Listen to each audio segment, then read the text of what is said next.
Now, it's January, so you're probably on a health kick. But do these diets that promise a new year, new you actually work? Well, Dr Rangan Chatterjee says that many diets are quick fixes and don't keep weight off in the long run. He joins us now with his healthy alternative. Lovely to talk to you again. Thank you for joining us. This is the book that we're talking about here. There it is.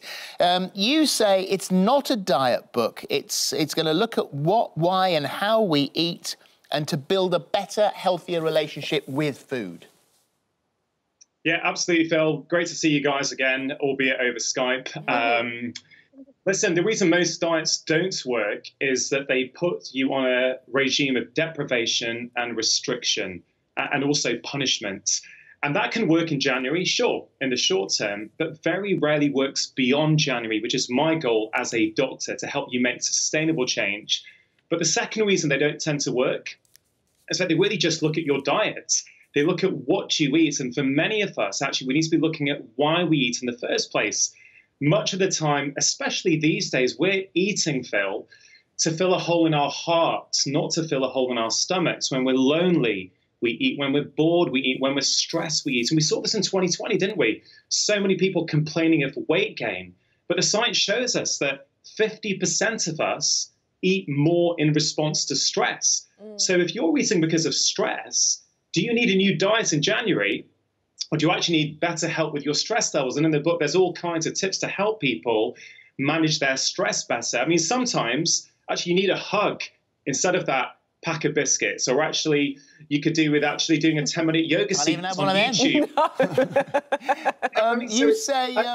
You say it's time to eat more real food. Yeah, look, I'm not a huge fan of short-term diets. I think if we all try and focus on eating more real food, so these are minimally processed foods that are, you know, as close to their natural state as possible, the sort of food your grandparents would have eaten, or what I call one-ingredient foods. Why they're so beneficial is they don't leave you being hungry.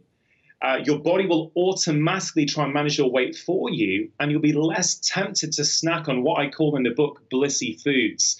So, yeah, that's a general principle that I think helps so many people. And you also say, which is one of those things that if you're lucky enough to get it, that sleep is so, so important.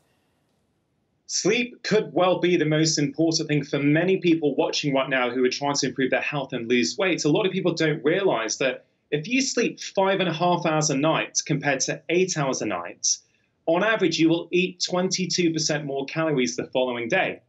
That makes sense. I think that. I really think that. Sometimes I just have to eat my way through the day. The day is also so much longer. Yeah, exactly. So I can remember this 44-year-old lady who I was trying to help, and she would go on a new diet every January. And actually, when I helped her sleep better, she started to lose weight sustainably in the long term. And she didn't actually address what she ate. She only addressed her sleep levels. So, you know, what I'm trying to offer in this book, Phil, is and Rochelle, after 20 years of seeing patients, I know that if you're kind to yourself, if you're compassionate to yourself, you can always help somebody lose their excess weight in a sustainable way once you help them find the right approach for them. And that's what I try and do in this book. I help people find the right approach for them. One of the things that when I heard it, I thought, oh, that's really important, is how quickly you eat, because it takes a while for your stomach to tell your brain that you are full. If you keep eating, you've gone beyond that line and eaten more than you needed to. Absolutely. There's good scientific research on this. If we eat whilst distracted, which many people do, I do this sometimes, right? So I'm not preaching as if I'm perfect. We actually eat more at that meal, and we eat more at subsequent meals throughout the day. And I know at the moment we're so many of us feeling stressed and anxious, but I know that a few small, simple changes that feel quite easy, even if you're homeschooling your kids and you're stressed out, the changes in the book are really simple, they're really easy, but they're very, very effective. Well, it's lovely to talk to you, always is. Thank you so much. And this is the book we're talking about. Feel great, lose weight. There is your book. We'll see you soon.